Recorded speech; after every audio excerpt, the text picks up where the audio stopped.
We'll provide a question and answer period at the end for kind of general questions, and then all of the representatives here will be at the tables that you see in the back. We have a great group from FEMA that are there ready to take your application, so we're very excited to have all of them with us as well. But to answer more specific individual questions, we'll remain those questions for at the table where you can deal one-on-one with them. So I'd like to go ahead and begin by introducing representatives from Moore Public Schools. They've been very, very busy. Dr. Romines is our incoming superintendent. Johnny Bailey, what is your new role, Mr. Johnny Bailey? Assist personnel, okay. And all three of these have new roles that they just begun in May, hit the ground running. And Michelle McNear, she's my Johnny Bailey and Michelle McNear are both former principals of mine, as well as Dr. Romines as well, so I know them very well. So we're very happy to have all three of you all, and I think Dr. Romines is going to answer some questions that you all have had about more public schools and what's going on. I'm not going to use the microphone, I'll use my teacher voice here. Just wanted to bring you all up to speed as far as Moore Public Schools is concerned. We are committed to rebuilding the two sites that were lost. Total losses were Plaza Towers and Briarwood. Johnny Bailey and Michelle McNear, the very next day, May 21st, hit the ground running in regards to trying to find two alternate sites for those staffs and the kids at those two sites for the upcoming school year. It's going to take us a year to rebuild those sites. We are rebuilding. They're going to be stronger and better than what we had. There's been a lot of conversation in regards to safe rooms and that type of thing. Fortunately for us, we have FEMA, federal FEMA, working with us in regards to those two sites, and so we've got a plan there. Our biggest goal for this next year was to keep the Plaza Towers community and the Briarwood community together this next school year. Back in '99, Mickey, you were at one of our Kelly teachers. Back in that era, we had to separate K through 3 or K through 2, I believe. K through 3 went to one spot, 4th, 5th, and 6th went to another. Our goal, and I think we're going to be able to maintain and reach that goal and keep those two communities together. We feel like that's very important. We also think it's very important to be able to rebuild on the sites where we had the two previous buildings. We've already got plans to the architect, believe it or not. Within a week of those storms, we hit the ground running. Very committed to those two communities. The commitment of number one, we want to show our communities that we have faith and we believe in those two areas, and therefore we're rebuilding on those sites. The two elementaries that we will be rebuilding are totally different floor plans. They're new floor plans. Briarwood was one of the pod systems where we had outside hallways or no hallways. That will all be enclosed. Very, very unique structures and nice structures. Not that the other two weren't, but they're older. And we're going to have new structures and facilities there. Highland East Junior High sustained a lot of damage. They lost their gym. The gym will be a total rebuild, brand new gym for them. The facility itself, as far as the building, we are going to be able to have school in there middle of August. That's our goal, and we really don't have a choice but to meet that goal. We've got 600 kids that will show up to school at middle of August, so we should be good there. Technology department was a total loss for the district, and I don't know if you all had seen that, but it completely, we had 3 trucks, a car, and a boat in the middle of that building, and yet we were able to pull all of our data out of that building, student data, all of it. So we were fortunate there. Are there any questions at this point from parents or people that live in those two communities? Yes, well, I'm actually not in that community. My daughter went to Central, and we lost her home. And thankfully the school was safe, and the faculty teachers did such a great job. My first grader didn't know there had been a tornado when I picked her up hours later. And those can't say enough about the faculty and staff across the district. It blew our mind the way they responded. But we've had to move to Oklahoma because we had flight ground as possible. I know where you're going with this question, but keep Yeah, going. but our concern is we're going to be back as soon as we possibly can. As soon as we can rebuild, we want back in our Great community. question. We don't want our kids to change schools with all this other And we don't want you all to have to do that Okay. either. The number one priority, and you all will get to know this real quick if you don't already, is the number one priority for us is your babies. And I call them babies because they're babies. I don't care if they're pre-K or they're seniors. We are in the process of working with the State Department of Education in regards to transfers and allowing those individuals that were affected by the storms, for whatever reason, for this next year, transporting your own kids and taking those kids back into our schools. So your babies have a home with more public schools, and so put your mind at ease on that, and we will fight that tooth and nail to make sure that that gets accomplished. It has to start at the state first, and again, we've already started that conversation with Dr. Barisi, and then it'll take action on our board, and our board's already committed to moving forward with that. Great question. And will there be underground areas and reduced instruction?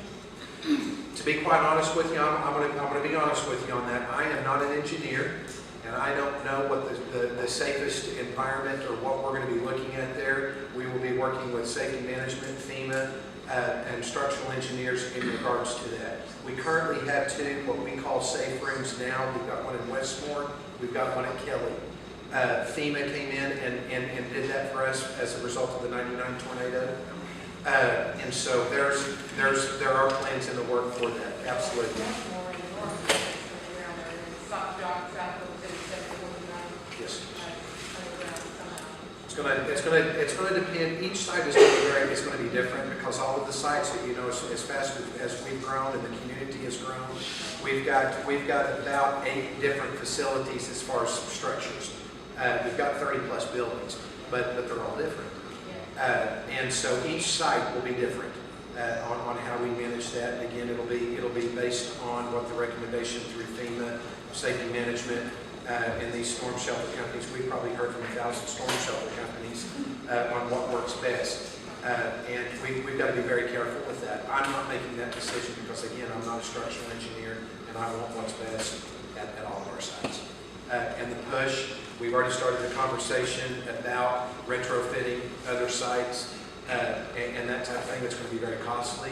It's going to take some time, but those conversations have started. Great question. Yes, ma'am. In those schools also, but I think that's pretty much what. One of the things that we're also working on, and I don't mean to leave Highland East out, when we reconstruct that gym, we're looking at a structural safe room type thing there. And again, fortunately for us, FEMA, and we're relying on them quite a bit. They've been real good to work with thus far. And I don't say that because they're sitting all back here. On our end, they've been great. There's rules to follow and that type of thing, and they're here to guide us through that. And thank God they are, because there's a lot of it. Yeah. So It's hard to get to 3 different schools all at once. You're trying to get your kids checked out before, It'll be okay this year. We'll be fine. absolutely.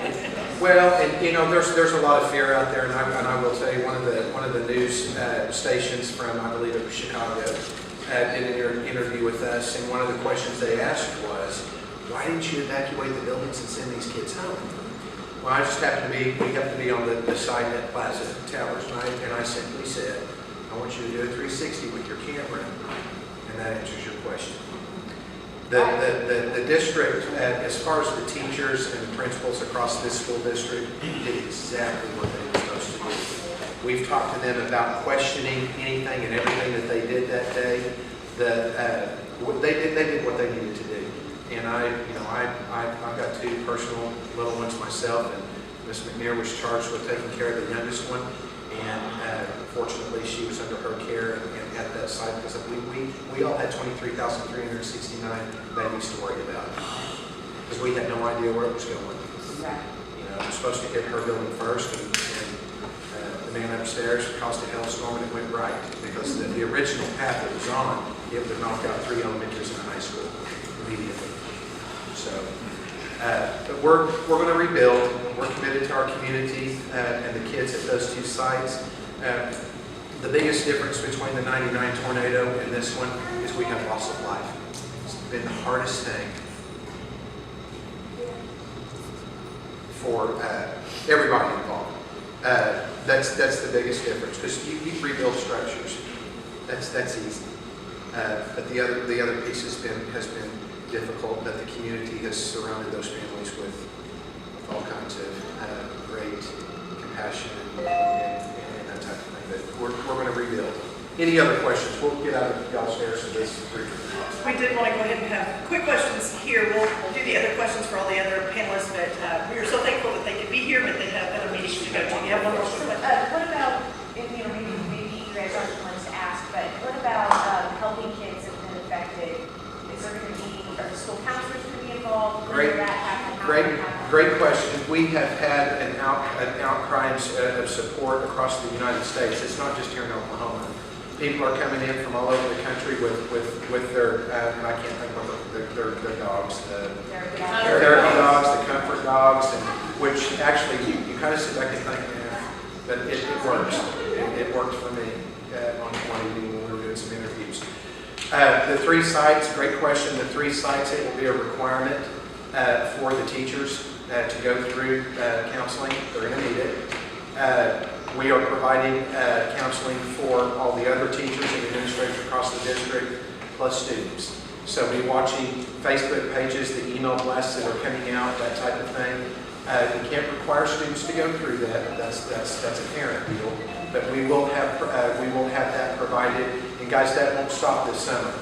We will continue to push forward on that through the next year or 2 with volunteers. Wonderful information. Dr. Romines, thank you very much. Appreciate y'all.